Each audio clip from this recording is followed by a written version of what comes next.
Welcome back to the Weekend Report. I am Masechaba Mposwa. Set in pre-democracy South Africa between Soweto and the Vaal, Msodra Lite is a coming of age. It's a play following the transformation of a young man conflicted by the things that are happening around him. On one side, a respectable member of society, and on the other side, a ruthless thug who leaves a trail of death and turmoil at the peak of violence in communities. Now, the duplicity of his life is expressed in internal turmoil and conflict, and relationships hang in the balance. So we're joined by two of the cast members now, Tshepo, Matlala, and Zethu, Mphahlele-Dhlomo, to tell us more about the play. Good morning to the both of you, and thank you so much for joining us. Good morning. Good morning. Thank you for having us. Thank you for having us. Yeah. Interesting times indeed. I mean, on the back of now laying to rest our fallen SANDF soldiers, now we're talking about how that actually ties in with the landscape of Msodra Lite. Could you give us a more in-depth synopsis and how it ties in with that time, apartheid? Well, there is a time when we follow the character of Msodra and his journey, born in the 80s, and the violence around that time with Inkatha and ANC, and how it affected him and his growing up in his environment and moving to the Vaal for safety. But I feel like even with the fallen soldiers that we are bearing today, there is a very thin line between life and death, and it's very fragile, and it influences each other. Namhlanje khona oshonayo, khona esibangcwabayo. There are people we are burying, but there are people being born at the same time. We don't know. We celebrate and we cry. There's a duality in life and death, and we touch a lot on that because this play is set in a mortuary. Yeah. That's pretty interesting. And just to expand a little bit more on that duality, I'd like to come to you, Tshepo. It's interesting how the main character lives in this dual world. What comparisons can you draw between that reality of the character and the reality of the youth of today? So I think, yes. With that being said, so just to touch more on how did the name Msodra come about, you know? So there's a Msodra who was in the Vaal, in Zethu. So when he moved to Soweto, he became Msodra. And you know, there's a thin line between the two. You know, there's a name, there's a Home Affairs name, and then there's a name that you get from the streets. And how you got that name, it had to cost you an arm and a leg. So to compare that to the today's society, you know, if at home I am Tshepo and then go strating, you know, and you know, even that name thing is centered around the things that you do as a person, you know. So those are the two comparisons that I can make between, you know, these two, you know, worlds, you know, coming to one. So how much more can you tell us without, you know, no spoiler alert? Sure. About the character Msodra, when it comes to the journey that Msodra walks and how Msodra ends up working in a mortuary in the first place? I would say one of the themes that we were discussing that came up is this play is also a play about identity and how your past influences your present, influences your future. Circumstances influence, and the way umuntu is brought up, it influences who you become. So one thing, Msodra grows up around a very violent time in his family and in the streets. However, the question begs, are thugs born or are they made, you know?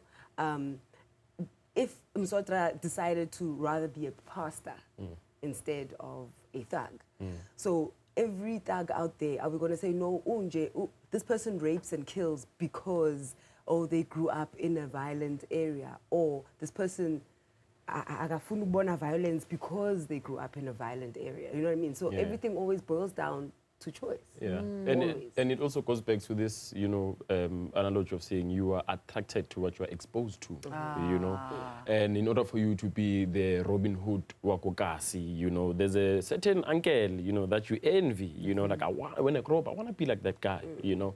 It goes back to that thing, you are attracted to what you're exposed to, you know. So Msodra is also that kind of guy, you know. And what attracted the both of you to your characters? My character.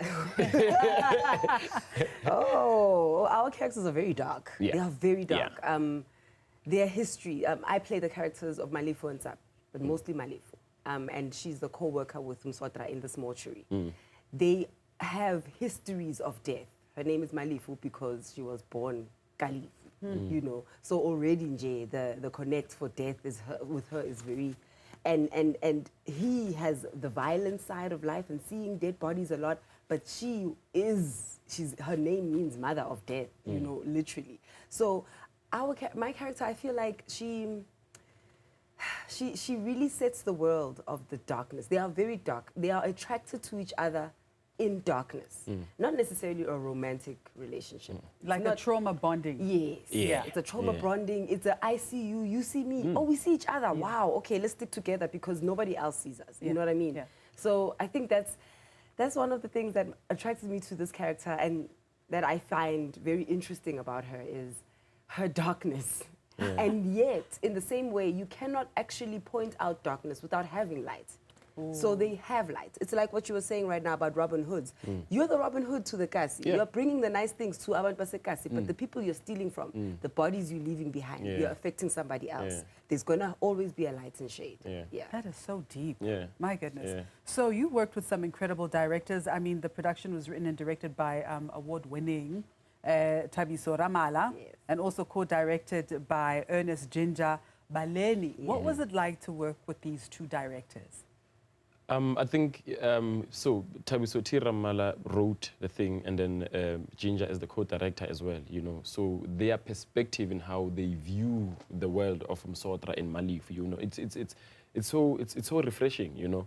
And we as actors as well, we sort of have our own perspective on how we view and see these characters, you know, because it goes back to this thing of, you know, why we are storytellers to begin with, you know.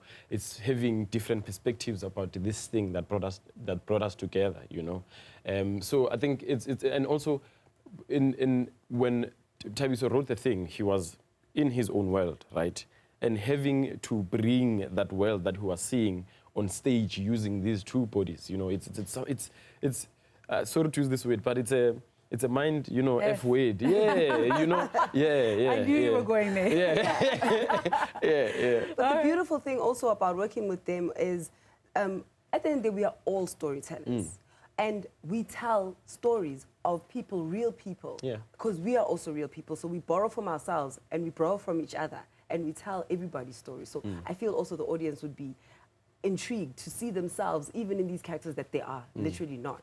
I've never been into a mortuary before, but I don't need to enter into a mortuary to identify with death, you know. So I love the idea of telling stories. We are people just mirroring society, and that's what acting is at the end of the day. Yeah. I feel like audiences of all ages could enjoy this production because I can see myself taking my parents, and at the same time, I feel like I could also relate, you know. But what do you both hope that people will take away from the stories or from the characters? That people are people. Yeah. And life happens. Yeah. Honestly, that's honestly it. There's no other deeper, beautiful thing I can say. Yes. People are people and life happens. Yeah. Yeah.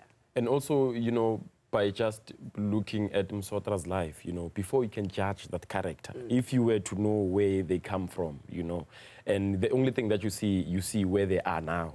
So our role as actors is to go there so that you don't get to judge this character that you are about to see on stage, you know. Is that dual thing of you favor the antagonist and not the protagonist, and you're like, yes, I like you, but I hate what you're doing. And the antagonist is the protagonist. Yes, but then everybody's an antagonist and everybody's a protagonist. And you see, with what you just said now, we are not telling, you know, maybe in a perspective of Msodra, we are not telling a story of a thug, but Msodra. Yeah, of a person. Yeah, a person, right? And as we unfold this series of events, you get to see the type of person he is, so that now, as an audience member, you get to sit with, oh, maybe what Msodra did is justifiable enough based on the things that I've, you know, seen that were happening to him, you know.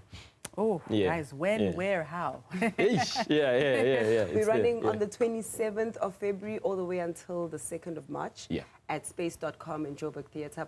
It's for the Pop Art Next Draft. Next Draft Festival. Festival. Yes. Fantastic. Yeah. Where do people get the tickets? Web tickets. But with the ticketing price, they are also running specials there, especially if they are group bookings. So I don't know the exact ticket price, but if you can, just hop into the web tickets, you will be able to see more details. And there are door takings as well. And there are door takings as well. If you arrive at the theatre, you can buy tickets. Fantastic. Yeah. Thank you both so much for your time. Thank you. Thank you so much. All right. So these are the actors of the theatre production Msodra Lite, Tshepo, Matlala, and Zethu, Mphahlele-Dhlomo. Make sure you get yourself a ticket and get out there.